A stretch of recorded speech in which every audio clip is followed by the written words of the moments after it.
ناظرین، اب ہم بات کریں گے ذوالقرنین علیہ السلام، یاجوج اور ماجوج سمیت ان سے متعلقہ تمام تر موضوعات پر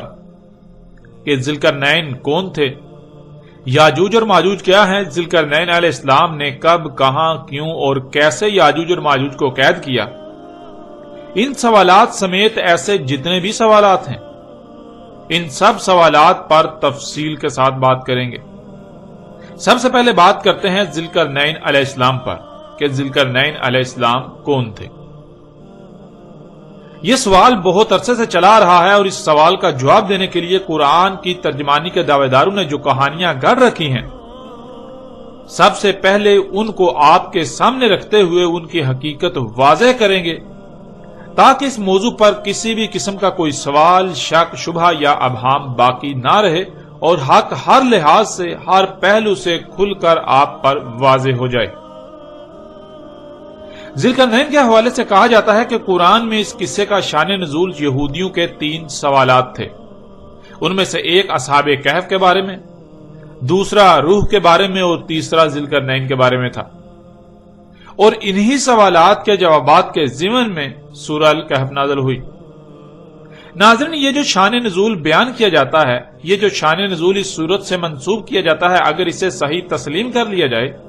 اسے مان لیا جائے تو بہت سے سوالات پیدا ہوتے ہیں۔ ان میں سب سے پہلا سوال تو یہ پیدا ہوتا ہے کہ سورہ الکہف تو ایک لمبے عرصے پر محیط وقتاً فوقتاً وقفے سے آیات کی صورت میں نازل ہوئی۔ جب حقیقت یہ ہے تو پھر یہ کیسے کہا جا سکتا ہے کہ سورہ الکہف ایک ہی بار مکمل نازل ہوئی؟ حالانکہ آپ اس کی حقیقت بذات خود قرآن میں ہی دیکھ سکتے ہیں کہ قرآن بالکل واضح الفاظ میں یہ کہتا ہے کہ قرآن آہستہ آہستہ وقفے سے ایک لمبے عرصے میں اتارا جا رہا ہے۔ قرآن میں 14 مقامات پر 14 آیات میں بالکل صراحت کے ساتھ یہ کہا گیا کہ اسے آہستہ آہستہ تھوڑا تھوڑا کر کے لمبے عرصے میں اتارا گیا یا اتارا جا رہا ہے، جیسا کہ آپ ان آیات میں دیکھ سکتے ہیں۔ سورہ الاسراء کی آیت 106 میں اللہ سبحانہ وتعالی کا کہنا ہے وَقُرْآنًا فَرَقْنَاهُ لِتَقْرَأَهُ عَلَى النَّاسِ عَلَى مُقْسٍ وَنَزَلْنَاهُ تَنزِيلًا، اور قرآن ہم نے اسے ٹکڑے ٹکڑے کیا اسے قرأ کرنے کے لیے انسانوں پر جس مدت میں وہ دنیا میں موجود ہیں، اور ہم نے اسے اتارا لمبی مدت میں تھوڑا تھوڑا، آہستہ آہستہ، جب جس کی ضرورت تھی اتنا۔ ناظرین، یہ آیت بہت ہی وسعتوں کی حامل ہے اور اس میں عظیم راز پنہاں ہیں، لیکن ہم اپنے موضوع کے اعتبار سے اس وقت اسے سامنے رکھ رہے ہیں کہ اس آیت میں بالکل واضح 2 ٹوک الفاظ میں یہ بات واضح کر دی گئی کہ قرآن تھوڑا تھوڑا کر کے، ٹکڑے ٹکڑے کر کے لمبے عرصے میں اتارا گیا۔ ایسا ہرگز نہیں ہے کہ ایک بڑی سورت ایک ہی بار میں اتار دی گئی۔ اسی طرح آپ اس آیت میں بھی دیکھ سکتے ہیں، سورہ الانسان آیت نمبر 23، اِنَّا نَحْنُ نَزَلْنَا عَلَيْكَ الْقُرْآنَ تَنزِيلًا، اس میں کچھ شک نہیں، ہم ہی ہیں، ہم نے اتارا تجھ پر قرآن وقتاً فوقتاً، تھوڑا تھوڑا، لمبے عرصے میں۔ ناظرین، ان آیات میں یہ بات بالکل کھول کر واضح کر دی گئی کہ قرآن لمبے عرصے میں ٹکڑے ٹکڑے کر کے، تھوڑا تھوڑا کر کے، وقتاً فوقتاً، جب جتنی ضرورت تھی اتنا اتارا گیا یا اتارا جا رہا ہے، جس سے یہ بات بالکل جھوٹی، بے بنیاد اور غلط ثابت ہو جاتی ہے کہ یہودیوں کے 3 سوالات کے جوابات میں سورہ الکہف نازل ہوئی۔ اب آتے ہیں دوسرے سوال کی طرف۔ آپ نے جان لیا کہ سورہ الکہف ایک ہی بار میں مکمل نازل نہیں ہوئی بلکہ وقتاً فوقتاً ایک لمبے عرصے میں نازل ہوئی، لیکن اگر اس کے باوجود ایک لمحے کے لیے یہ بات مان بھی لی جائے کہ یہودیوں کے ان 3 سوالات کے جواب میں سورہ الکہف نازل ہوئی، تو سوال یہ پیدا ہوتا ہے کہ سورہ الکہف پوری کی پوری روح کے موضوع سے خالی ہے۔ سورہ الکہف میں روح کے موضوع پر ایک لفظ بھی بیان نہیں کیا گیا، کیونکہ ان کے بیان کردہ شان نزول کے مطابق تو یہودیوں کے 3 سوالات میں سے ایک روح کے بارے میں تھا، دوسرا اصحاب الکہف اور تیسرا ذوالقرنین کے بارے میں۔ یہودیوں کے ان سوالات کے جواب میں سورہ الکہف نازل کی گئی، لیکن حقیقت آپ کے سامنے ہے کہ پوری کی پوری سورۃ الکہف روح کے موضوع پر خالی ہے، جس سے یہ بات بالکل کھل کر واضح ہو جاتی ہے کہ سورہ الکہف کا جو شان نزول گڑھ رکھا ہے وہ بالکل بے بنیاد اور باطل ہے۔ پھر اسی پس منظر میں سورہ الکہف میں موجود واقعات کو سمجھنے کی کوشش کی جاتی ہے، اور پھر جو نظریہ و عقیدہ اخذ کیا جاتا ہے وہ دوسروں پر بھی مسلط کیا جاتا ہے، جو کہ بالکل بے بنیاد اور باطل ہے۔ پھر ناظرین، تیسرا سوال یہ پیدا ہوتا ہے کہ اگر یہودیوں نے اصحاب الکہف کے بارے میں سوال کیا تو پھر ایسا کیوں ہے کہ یہودیوں کی پوری تاریخ اور مذہبی مواد اصحاب الکہف کے حوالے سے مکمل خاموش ہے؟ آپ کو بنی اسرائیل میں سے یہود کے ہاں ایک لفظ بھی اصحاب الکہف پر نہیں ملے گا، اور وہ اصحاب الکہف کے حوالے سے کسی بھی واقعہ کو کوئی اہمیت نہیں دیتے، بلکہ یوں کہتے ہیں کہ یہ من گڑت قصہ ہے جو عیسائیوں نے گڑھ رکھا ہے، جو عیسائیوں کا گڑھا ہوا ہے۔ البتہ صحاب کہف کا ذکر بنی اسرائیل میں سے نصارہ جنہیں عیسائی کہا جاتا ہے ان کے مذہبی مواد میں ضرور ملتا ہے، اور عیسائیوں کے ہاں اسے ایک بڑی تاریخی اور مذہبی اہمیت حاصل ہے۔ اب سوال یہ پیدا ہوتا ہے کہ جب یہودیوں کے نزدیک ایسا کوئی واقعہ پیش ہی نہیں آیا، ان کا پورا مذہبی مواد، تاریخ ایسے کسی بھی واقعے سے خالی ہے، تو اس کا سوال کیوں کریں گے؟ ان کی طرف سے ایسے کسی بھی سوال کی توقع کرنا بالکل بے بنیاد اور فضول ہے۔ اور پھر دوسری بات یہ کہ اصحاب الکہف کا واقعہ عیسیٰ ابن مریم علیہ السلام کے کافی عرصہ بعد رونما ہوا۔ 7 نوجوان تھے جو عیسیٰ علیہ السلام پر ایمان لائے۔ اس وقت یہودیوں کی حکومت تھی، ان 7 نوجوانوں پر زمین تنگ کر دی گئی اور انہیں دین کی خاطر ہجرت کرنا پڑی، لیکن جب کوئی بھی جائے پناہ نہ پائی تو رب سے خالص اپنی طرف سے حفاظت کرنے کی دعا کی، اور رب نے ان کی حفاظت کی۔ یہ واقعہ یہودیت کی بنیاد اکھاڑ دینے کے لیے کافی تھا، اس لیے یہود ایسے کسی بھی واقعے کو سرے سے تسلیم ہی نہیں کرتے، کیونکہ انہیں علم ہے کہ اگر وہ اسے تسلیم کریں گے یا اس واقعے پر کسی بھی قسم کی کوئی بات کریں گے تو یہودیت باطل ثابت ہو جائے گی۔ اس لیے پھر یہ کیسے ممکن ہے کہ یہودی اصحاب الکہف کے بارے میں سوال کریں جبکہ وہ خود اس واقعہ کو تسلیم ہی نہیں کرتے، بلکہ یہود کے نزدیک تو ایسا کوئی واقعہ وقوع پذیر ہی نہیں ہوا، یہ من گڑت ہے۔ پھر چوتھا سوال یہ پیدا ہوتا ہے کہ یہودیوں کا ان 3 میں سے ایک سوال روح کے بارے میں تھا، اور اس کے جواب میں سورہ الکہف نازل ہوئی، لیکن آپ جانتے ہیں کہ روح کے بارے میں تو سورہ الکہف مکمل خاموش ہے، اور روح کا ذکر تو سورہ بنی اسرائیل میں ہے، اور سورہ بنی اسرائیل میں روح کا ذکر آنا ہی اس کا جواب ہے کہ روح کے بارے میں سوال بنی اسرائیل کا تھا۔ اور بنی اسرائیل صرف یہود ہی نہیں بلکہ وہ بھی ہیں جو بعد میں عیسیٰ علیہ السلام پر ایمان لائے اور پھر بعد میں جا کر دل ہوئے، یعنی صراط مستقیم سے ہٹ گئے، جنہیں عیسائی کہا جاتا ہے۔ روح عیسائیت میں شروع سے ہی موضوع بحث رہی، عیسیٰ ابن مریم علیہ السلام کی وجہ سے، اور روح کے بارے میں سوال نصارہ کی طرف سے تو ہو سکتا تھا لیکن یہود کی طرف سے ہرگز نہیں۔ ناظرین، آپ آتے ہیں قصہ شان نزول میں یہودیوں کی طرف منسوب کیے جانے والے تیسرے سوال کی طرف، جو ہمارے موضوع سے تعلق رکھتا ہے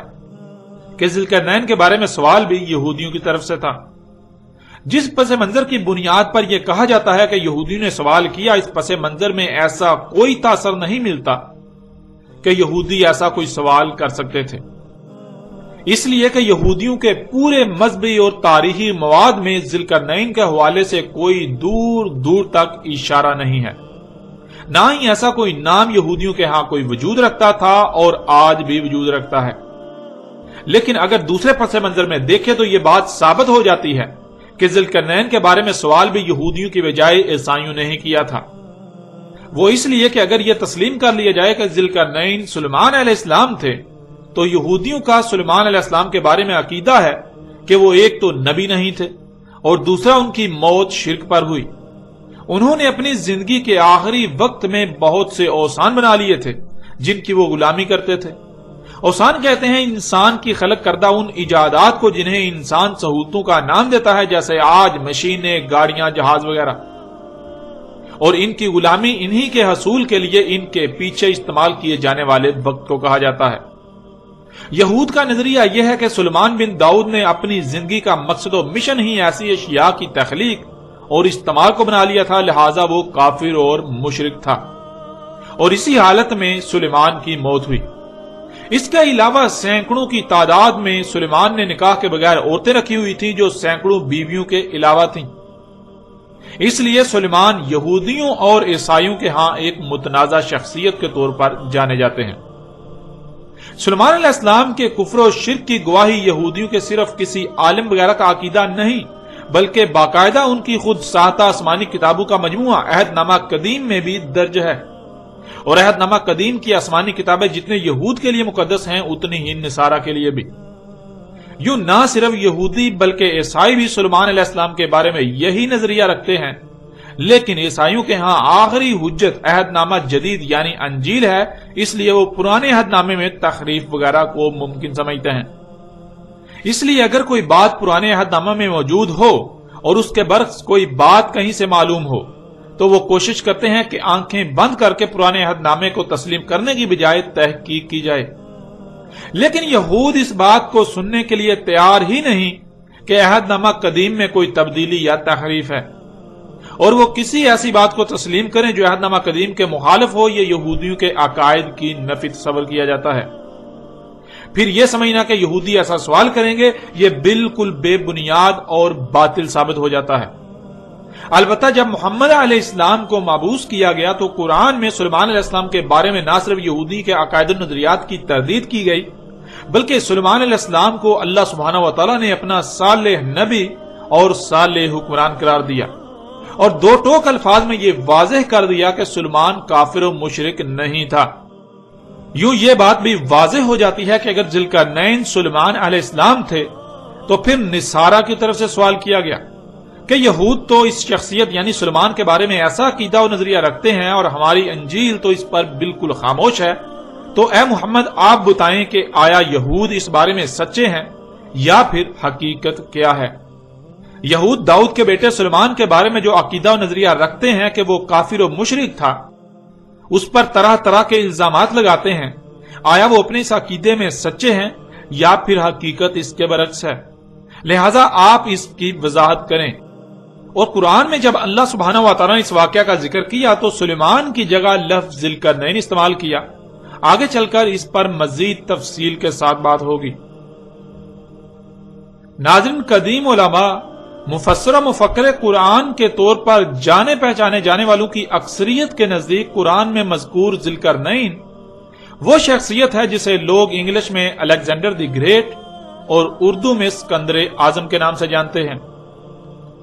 لیکن اس نظریے پر تنقید کرنے والوں کی ایک بڑی تعداد رہی جنہوں نے اسکندر اعظم یونانی کے ذوالقرنین ہونے پر بہت سے ایسے اعتراضات اٹھائے کہ اسے ذوالقرنین ماننے والے بھی ان سوالات کے جوابات نہ دے سکے اور الٹے عاجز آ گئے۔ مثلا قرآن میں مذکور ذوالقرنین زمین کے مغرب و مشرق تک پہنچا، اسے زمین کے مغرب و مشرق تک کا اقتدار و اختیار حاصل تھا، مکن حاصل تھا، اور اسکندر اعظم قرآن کی اس بات پر بالکل بھی پورا نہیں اترتا۔ دوسرا اعتراض کہ قرآن ذوالقرنین کو صالح مومن شخصیت قرار دیتا ہے، لیکن اسکندر اعظم یونانی ایک آتش پرست مشرک اور ظالم شخص تھا۔ پھر تیسرا اعتراض کہ ذوالقرنین نے یاجوج اور ماجوج کو سد کی تعمیر کر کے روک دیا، لیکن اسکندر اعظم نے ایسی کوئی سد تعمیر ہی نہیں کی۔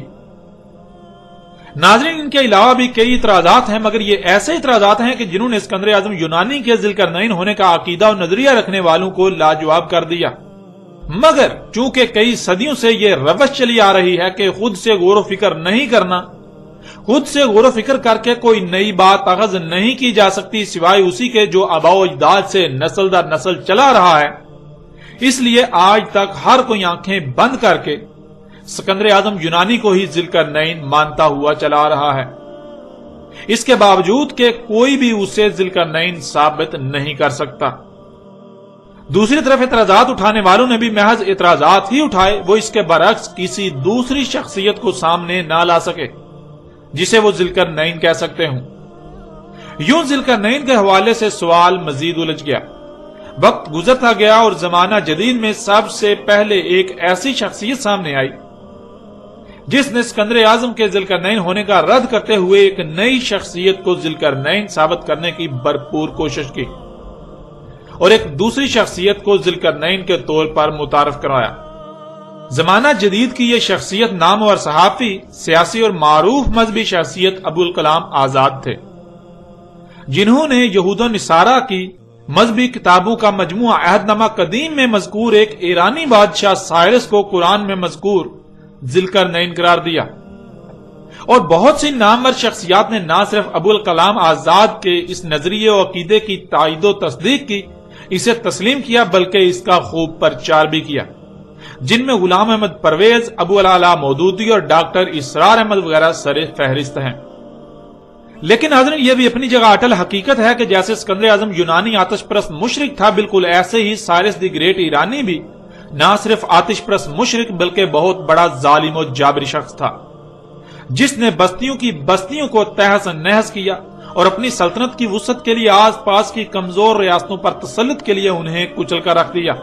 انہیں تباہ و برباد کر کے رکھ دیا، جس میں عام عوام کی ایک بہت بڑی تعداد اس ظلم و جبر کا شکار ہوئی، یہاں تک کہ یہودیوں اور عیسائیوں کے مذہبی مواد عہد نامہ قدیم یعنی پرانے عہد نامے میں بھی یہ بالکل واضح مذکور ہے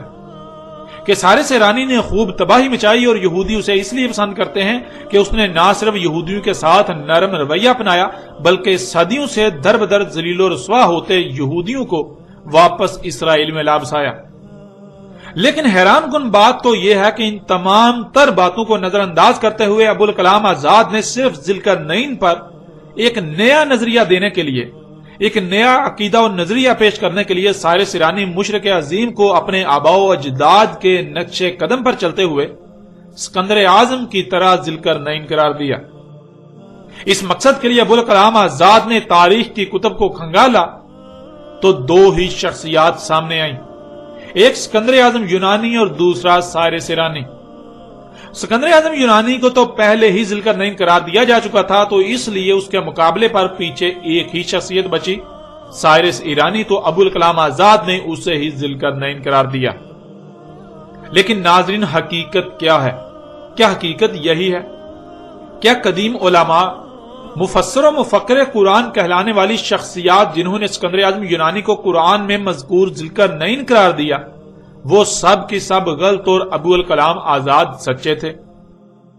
یا پھر جیسے پہلو نے اسکندر اعظم یونانی کو ذوالقرنین قرار دیا، بالکل ایسے ہی ابوالکلام آزاد نے اپنے آباء و اجداد کے نقش قدم پر چلتے ہوئے سائرس ایرانی کو ذوالقرنین قرار دیا؟ جیسے باقی لوگ اپنے علماء، مفکر و مفسر کہلانے والی بڑی بڑی نامور شخصیات کی آنکھیں بند کر کے تائید و تصدیق کرتے رہے اور ہر اعتراض کو نظر انداز کرتے رہے، بالکل ایسے ہی ابو العلا مودودی، غلام احمد پرویز اور ڈاکٹر اسرار احمد جیسی شخصیات نے بھی کیا کہ جو نظریہ ابوالکلام آزاد نے پیش کیا، انہوں نے ٹھان لی کہ ہر حال میں اسی کی تائید و تصدیق اور پرچار ہی کرنا ہے، تاکہ جیسے قدیم دور میں ایسے موضوعات پر لب کشائی کرنے والوں کو نمایاں مقام حاصل ہوا، بالکل ایسے ہی آج یہ لوگ بھی نمایاں مقام حاصل کر سکیں۔ اب آتے ہیں ناظرین اس طرف کہ حقیقت کیا ہے۔ حقیقت ہر لحاظ سے کھول کر آپ کے سامنے رکھتے ہیں، پھر فیصلہ آپ کے اختیار میں ہوگا کہ حق کیا ہے اور باطل کیا ہے۔ حق و باطل میں فرق اس قدر واضح ہو جائے گا کہ آپ کو رائے برابر بھی مشکل نہیں رہے گی حق پہچاننے میں۔ وہ لوگ جنہوں نے اسکندر اعظم یونانی کو ذوالقرنین کہا یا مانتے ہیں، اور ان کے برعکس وہ لوگ جنہوں نے سائرس ایرانی کو ذوالقرنین کہا یا مانتے ہیں اور مان رہے ہیں، دونوں نے ہی قرآن کے برعکس تاریخ کی کتب کا سہارا لے کر اپنا اپنا نظریہ اخذ کیا۔ یہ بات جان لیں کہ قرآن میں نہ تو اسکندر اعظم کا نام آیا اور نہ ہی سائرس ایرانی کا۔ ان دونوں شخصیات کو ذوالقرنین ثابت کرنے کے لیے قرآن کے علاوہ تاریخی کتب کا سہارا لیا گیا۔ اب آتے ہیں قرآن کی طرف اور قرآن سے ہی سوال کرتے ہیں کہ کیا ان دونوں میں سے کوئی ذوالقرنین تھا؟ اگر نہیں تو پھر ذوالقرنین کون تھا؟ کیا قرآن اس پر خاموش ہے؟ کیا قرآن کا مقصد صرف سوال کھڑا کرنا ہے اور سوال کا جواب دینا قرآن پر فرض نہیں ہے؟ ذوالقرنین کون ہے؟ کیا قرآن اس پر رہنمائی نہیں کرتا؟ قرآن اس پر خاموش ہے جو ان لوگوں نے قرآن کے برعکس کتابوں سے رجوع کیا؟ کیا قرآن اپنے علاوہ دوسری کتب کی طرف کسی بھی معاملے میں رہنمائی کے لیے جانے کی اجازت دیتا ہے؟ اگر اجازت دیتا ہے تو اس کا مطلب کہ قرآن مکمل رہنمائی کا دعویٰ نہیں کر سکتا۔ قرآن بعض معاملات میں بعض سوالات پر عاجز آ سکتا ہے۔ قرآن کو بھی لاجواب کیا جا سکتا ہے، جیسا کہ اس موضوع پر اسکندر اعظم اور سارے سیرانی کو ذل کر نہیں ماننے والوں نے قرآن کو لاجواب کر دیا۔ اگر قرآن مکمل رہنمائی کا دعوے دار ہے، وہ ہر سوال کا جواب دیتا ہے، تو پھر اگر کوئی کسی بھی معاملے میں قرآن کو ترک کر کے اس کے برعکس کسی اور کی طرف رخ کرتا ہے، کسی اور سے رجوع کرتا ہے، تو قرآن ایسوں کے حوالے سے کیا کہتا ہے؟ ان سب سوالات کے جوابات بذات خود قرآن سے ہی آپ کے سامنے رکھتے ہیں۔ اس وقت آپ کو سکرین پر سورہ الاسراء کی آیت نمبر 99 نظر آ رہی ہے۔ وَلَقَدْ صَرَفْنَا لِلنَّاسِ فِي هَذَا الْقُرْآنِ مِنْ كُلِّ مَثَلٍ فَأَبَىٰ أَكْثَرُ النَّاسِ إِلَّا كُفُورًا، اور تحقیق کے یعنی تم اپنی طرف سے پوری تحقیق کر لو، اپنے گھوڑے دوڑا لو، جو کہا جا رہا ہے وہی تمہارے سامنے آئے گا، وہی حق ہے۔ ہم نے ہر پہلو سے، ہر لحاظ سے پھیر پھیر کر سامنے لے آئے، بیان کر دیا انسانوں کے لیے اس قرآن میں تمام کی تمام مسئلوں سے۔ پس انکار کر دیا انسانوں کی اکثریت نے، مگر اس لیے کہ جو کچھ بھی انہیں عطا کیا گیا وہ اس مقصد کے لیے استعمال ہی نہیں کرنا چاہتے جس مقصد کے لیے انہیں عطا کیا گیا، وہ اپنی خواہشات کی اتباع کرنا چاہتے ہیں، اس لیے انسانوں کی اکثریت نے اس بات کو ماننے سے انکار کر دیا۔ پھر اس طرح اگلی آیت سورہ الکہف کی آیت نمبر 54، وَلَقَدْ صَرَفْنَا فِي هَذَا الْقُرْآنِ لِلنَّاسِ مِنْ كُلِّ مَثَلٍ وَكَانَ الْإِنسَانُ أَكْثَرَ شَيْءٍ جَدَلًا، اور تحقیق کے لیے یعنی تم اپنی طرف سے پوری تحقیق کر لو، اپنے گھوڑے دوڑا لو، جو کہا جا رہا ہے وہی حق ہے، وہی تمہارے سامنے آئے گا۔ ہم نے ہر پہلو سے، ہر لحاظ سے پھیر پھیر کر سامنے لے آئے، بیان کر دیا انسانوں کے لیے اس قرآن میں تمام کی تمام مسئلوں سے، یعنی اس قرآن میں ماضی میں پیش آنے والے واقعات میں سے صرف اور صرف ان کا ذکر کیا جو خوب ہو اسی طرح قرآن کے نزول سے اسات کے قیام تک پیش آئیں گے۔ انسانوں کے ہر سوال کا جواب ہر پہلو سے، ہر لحاظ سے پھیر پھیر کر اس قرآن میں بیان کر دیا، ان کے سامنے لے آئے مسئلوں سے۔ اور تھا انسان اکثریت معاملات میں جھگڑا کرنے والا، سو جھگڑا ہی کیا، یعنی قرآن کی بات تسلیم کرنے کی بجائے اپنی خواہشات و اپنے خود ساتہ الہوں کی باتوں کو قرآن پر ترجیح دی۔ جب بھی قرآن نے کسی معاملے میں رہنمائی کی تو اپنی بےہودہ دلیلوں کو قرآن پر پیش کیا اور قرآن کے مد مقابل اور اشیاء کو اور کتابوں کو لا کھڑا کیا، اوروں کو لا کھڑا کیا، وہ بات تسلیم نہ کی جو قرآن نے پیش کی، اس کے برعکس جو قرآن کے علاوہ اوروں کی بات ہے اس کو ہی تسلیم کیا۔ ناظرین، ان آیات میں آپ نے خود اپنی آنکھوں سے دیکھ لیا اور کانوں سے سن لیا کہ اللہ سبحانہ وتعالی نے بالکل واضح کر دیا کہ اس قرآن میں جو آپ کے سامنے ہے، اس میں نہ صرف ہر سوال کا جواب دے دیا بلکہ ہر پہلو سے پھیر پھیر کر انسانوں کے سامنے لے آئے مسئلوں سے۔ ایسا نہیں ہے کہ اس قرآن میں مکمل رہنمائی نہیں ہے، اس قرآن میں ہر سوال کا جواب موجود ہے، اور پھر اس میں کوئی ایک بھی بات ایسی نہیں کی گئی جو صرف اور صرف ایک ہی بار کی گئی ہو، ایک ہی پہلو سے، بلکہ اس قرآن میں ہر معاملے کو، ہر بات کو جو انسانوں کو پیش آنی ہے،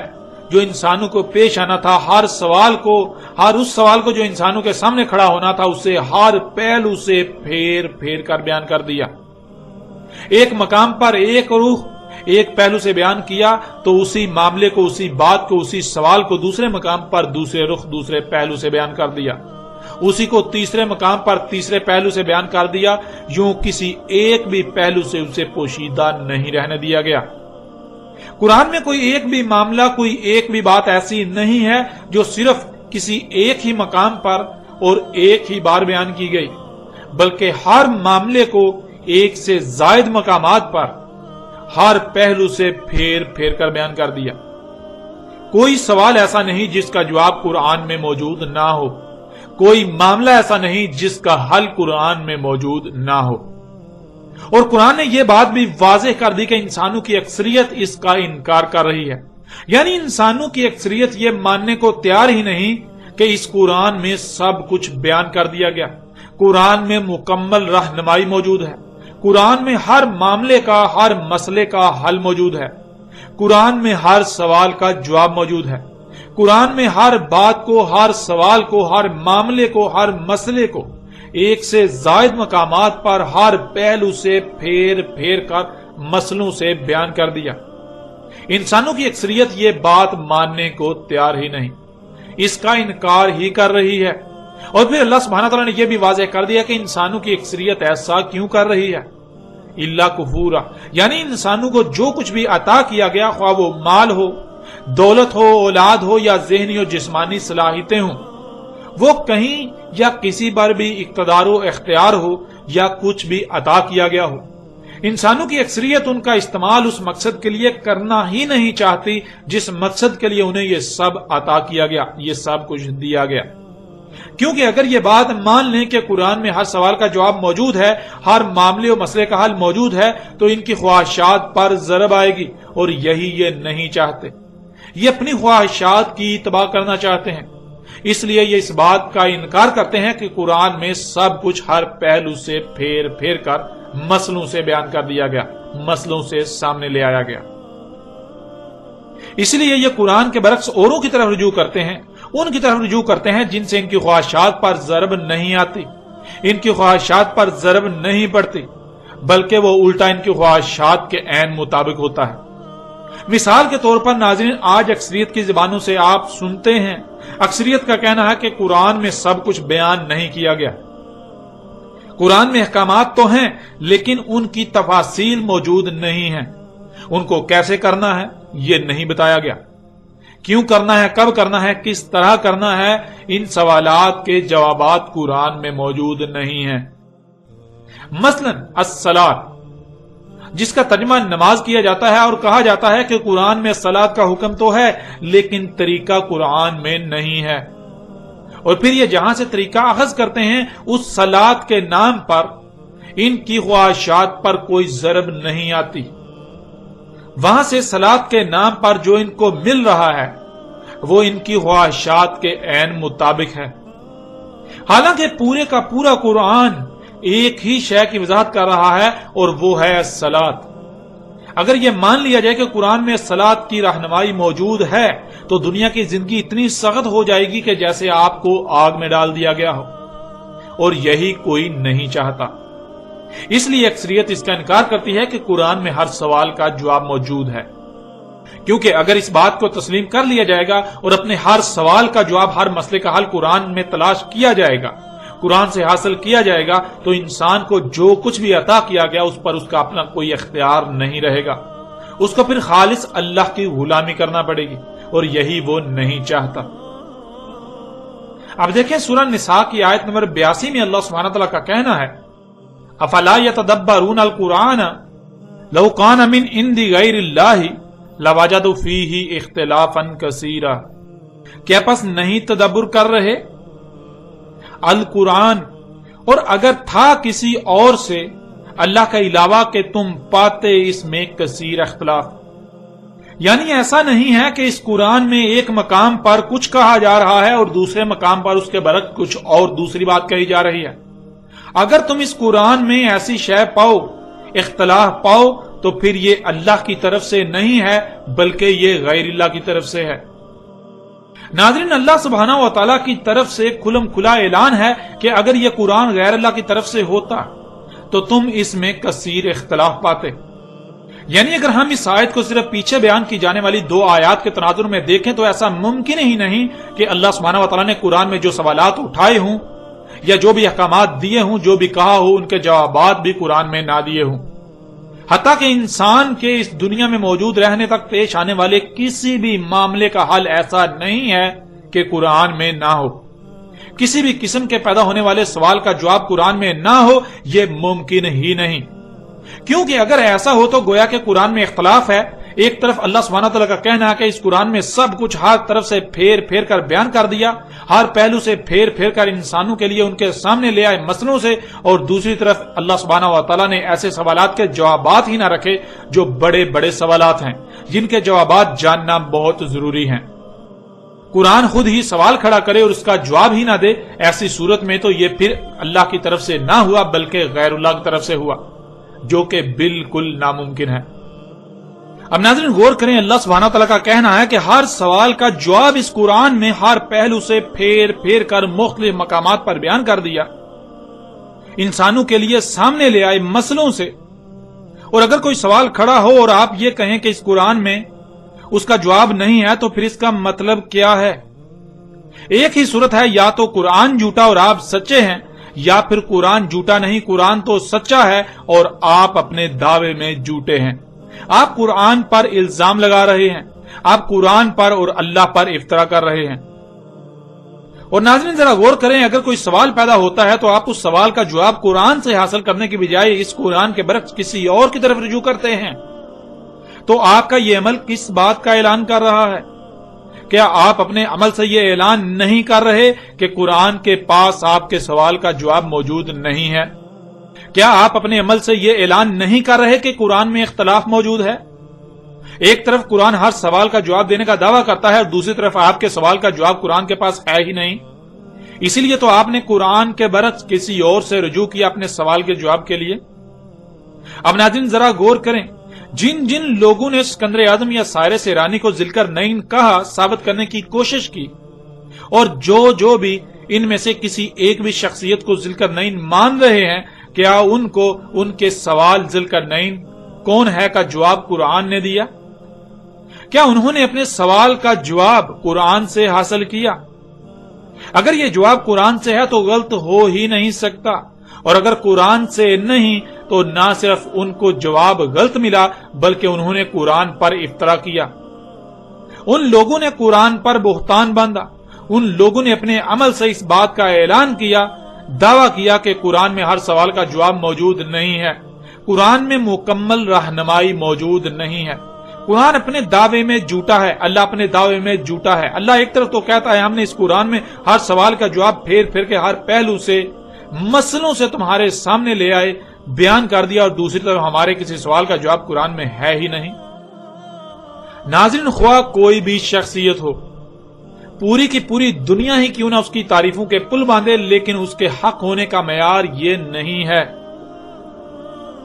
بلکہ حق ہونے کا معیار وہ ہے جو اللہ سبحانہ و تعالی نے طے کر دیا، اس ذات نے جس نے وجود دیا۔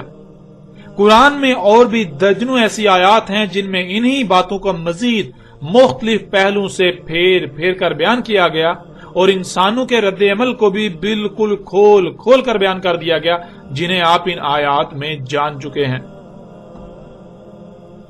ناظرین قرآن نے بالکل واضح اور دو ٹوک الفاظ میں اسکندر اعظم اور سائرس ایرانی کے ذوالقرنین ہونے کی نفی کر دی،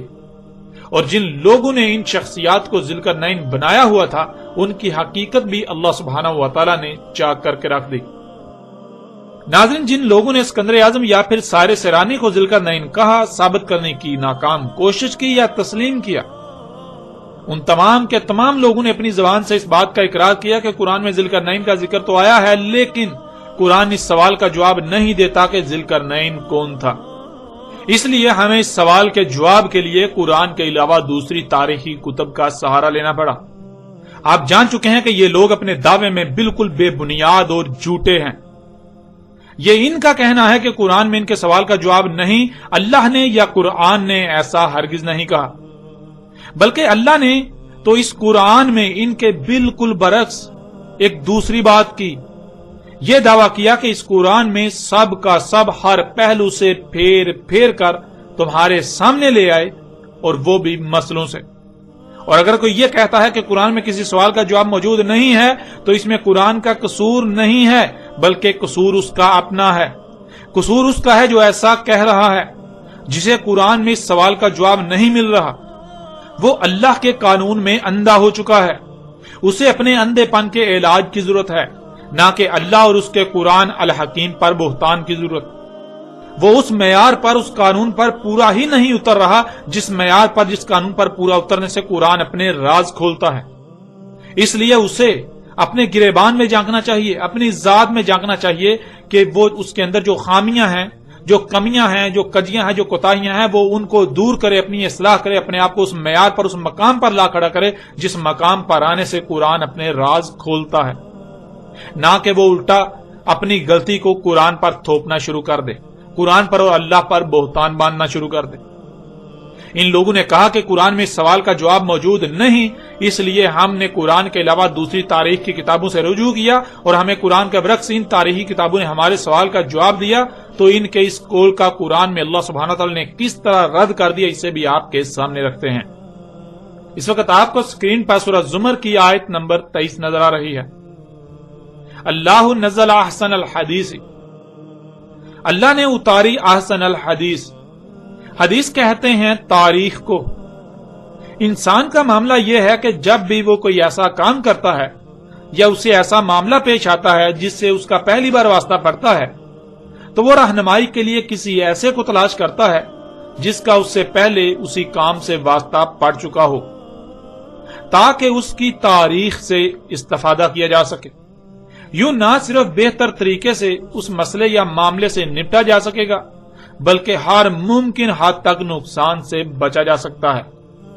بالکل ایسے ہی جیسے آپ اپنی زندگی میں پہلی بار کوئی قیمتی شے خریدتے ہیں جس کے بارے میں پہلے سے آپ کے پاس کوئی علم نہیں ہوتا، تو آپ کسی ایسے شخص سے رہنمائی لیتے ہیں جو آپ سے پہلے اس شے کو خرید کر استعمال کر چکا ہوتا ہے۔ اگر کوئی ایسا شخص نہ ملے تو آپ کسی ایسے شخص کی تاریخ سے رہنمائی لیتے ہیں تاکہ کسی بھی قسم کی غلطی یا نقصان سے بچا جا سکے۔ یہی معاملہ دنیا میں آباد مجموعی طور پر انسانوں کا ہے۔ جب بھی انسانوں کو کوئی مسئلہ پیش آتا ہے تو رہنمائی کے لیے تاریخ سے رجوع کرنا ناگزیر ہوتا ہے، اس لیے یہ تاریخ سے رجوع کرتے ہیں، اور اسی مقصد کے لیے اللہ سبحانہ و تعالی نے احسن الحدیث اس قرآن کی صورت میں اتاری۔ یعنی یہ قرآن ایسی تاریخ ہے جس سے حسن کوئی تاریخ نہیں ہے، یہ قرآن احسن تاریخ ہے۔ ایسی ہی ایک دوسری آیت آپ کو قرآن میں ملے گی جس سے آپ اس آیت کو بآسانی سے سمجھ سکتے ہیں، اور وہ آیت ہے سورہ المومنون کی آیت نمبر 14۔ اللہ احسن الخالقین، خالقین جمع کا صیغہ ہے جس کے معنی ہیں ایک سے زائد خلق کرنے والے۔ ان میں اللہ حسن خالق ہے، تو جو حسن ہو، جس سے حسن کوئی نہ ہو، اسے اخذ کیا جائے گا، اسی کو خالق بنایا جائے گا۔ یعنی ایسا نہیں ہے کہ اللہ خلق کرنے والوں میں حسن خالق ہے، اللہ حسن خالق ہے، اس بات کا محض زبان سے اقرار کرنا ہے، اور اللہ کے علاوہ اوروں کو بھی خالق بنایا جا سکتا ہے، ایسا ہرگز نہیں، ایسا قطعاً نہیں۔ اللہ احسن الخالقین کا مطلب یہ ہے کہ جو احسن خالق ہے اسے ہی اخذ کیا جائے گا، اور جو احسن نہیں ہے اسے ترک کر دیا جائے گا۔ تو اللہ احسن خالق ہے، اس لیے خالقین میں سے جو احسن ہے، اللہ احسن خالق ہے، صرف اور صرف اللہ ہی کو خالق بنایا جائے گا، اور اللہ کے علاوہ جو بھی خالقین ہیں، جو خالق ہیں جو کہ احسن نہیں ہیں، انہیں ترک کر دیا جائے گا، انہیں خالق نہیں بنایا جائے گا، انہیں اخذ نہیں کیا جائے گا۔ اللہ احسن الخالقین کا مطلب ہے کہ اللہ سے احسن کوئی خالق نہیں ہے، تو جو احسن خالق ہے اسے اخذ کیا جائے گا، اس کے علاوہ باقی سب کی نفی کی جائے گی، باقی سب کا رد کر دیا جائے گا، باقی سب کے سب کو کوڑے میں پھینک دیا جائے گا۔ تو بالکل ایسے ہی اللہ نزل احسن الحدیث، جو حدیث یعنی تاریخ اللہ نے اتاری ہے وہ احسن تاریخ ہے، اس سے حسن کوئی تاریخ نہیں ہے، اس لیے جو احسن ہے اسے اخذ کیا جائے گا، باقی سب کا رد کر دیا جائے گا۔ جب اللہ کسی بھی معاملے یا مسئلے میں رہنمائی کے لیے قرآن کو احسن الحدیث قرار دے رہا ہے، تو اگر کوئی احسن تاریخ کو چھوڑ کر جو احسن نہیں ان سے رہنمائی لیتا ہے، تو کیا وہ تاریخ کی کتابیں اس کی حاجت کو پورا کر سکتی ہیں؟ اسے بہتر جواب دے سکتی ہیں؟ اس کی بہتر رہنمائی کر سکتی ہیں؟ اسے صحیح جواب دے سکتی ہیں؟ نہیں، بالکل نہیں۔ جن کی اپنی کوئی بنیاد نہیں، جو خود خامی و خرابیوں سے بھرپور ہوں، جو احسن نہیں ہیں، وہ کسی دوسرے کو نفع کیسے دے سکتی ہیں؟ جو تاریخ احسن ہے ہی نہیں، کیا وہ سوال کا احسن جواب دے سکتی ہے؟ نہیں، بالکل نہیں۔ اب جب کہ قرآن کے علاوہ کوئی احسن تاریخ ہے ہی نہیں، تو پھر اس قرآن کے علاوہ کسی تاریخ کی کتاب سے رہنمائی نہیں لی جا سکتی۔ اس قرآن کے علاوہ تاریخ کی ہر کتاب کو کوڑے دان میں پھینک دیا جائے گا، ردی کی ٹوکری میں پھینک دیا جائے گا۔ اگر کوئی اس قرآن کو چھوڑ کر کسی دوسری کتاب سے رہنمائی کے لیے رجوع کرتا ہے تو سوائے دھوکے کے اس کے ہاتھ کچھ نہیں آئے گا۔ اب آپ خود غور کریں، جب اللہ اس قرآن کو احسن تاریخ قرار دے رہا ہے اور اس قرآن کے علاوہ کسی بھی تاریخ سے رہنمائی کی اجازت نہیں دے رہا بلکہ الٹا سختی کے ساتھ روک رہا ہے، تو اس کے باوجود جو ایسا کرتے ہیں تو اللہ کے نزدیک ایسے لوگوں کی حقیقت کیا ہوگی؟ اللہ کے نزدیک ایسا کرنے والوں کی حقیقت کیا ہے؟ جو ایسا کریں گے ان کے ہاتھ کیا آئے گا؟ ان کے ہاتھ سوائے باطل کے کچھ نہیں آئے گا۔ اور جن لوگوں نے اسکندر اعظم یا سائرس ایرانی کو ذی القرنین قرار دیا، وہ لوگ تو خود اپنی زبان سے اس بات کا اقرار کر رہے ہیں کہ ذی القرنین کے بارے میں جاننے کے لیے انہوں نے احسن تاریخ قرآن کے برعکس دوسری تاریخ سے رجوع کیا جس نے انہیں ان کے سوال کا جواب دیا۔ تو جب یہ جواب احسن تاریخ کا ہے ہی نہیں تو پھر جواب بھی احسن کیسے ہو سکتا ہے؟ بالکل نہیں ہو سکتا۔ غیر قرآن کا جواب بالکل بے بنیاد، باطل اور محض دھوکے کے سوا کچھ نہیں۔ اور اس سے بڑھ کر تو یہ کہ جب آپ قرآن کو چھوڑ کر کسی دوسری تاریخ سے رہنمائی کے لیے رجوع کرتے ہیں تو آپ اپنے عمل سے اس قرآن کے احسن الحدیث ہونے کا کفر کرتے ہیں۔ ظاہر ہے رہنمائی اس سے لی جائے گی جو احسن ہے، اور جب آپ نے اس قرآن کے برعکس کسی دوسرے سے رہنمائی لی، کسی دوسری تاریخ سے رہنمائی لی، تو آپ نے اپنے عمل سے یہ ثابت کر دیا کہ آپ غیر قرآن کو احسن الحدیث تسلیم کر رہے ہیں اور قرآن کے احسن الحدیث ہونے کا انکار کر رہے ہیں۔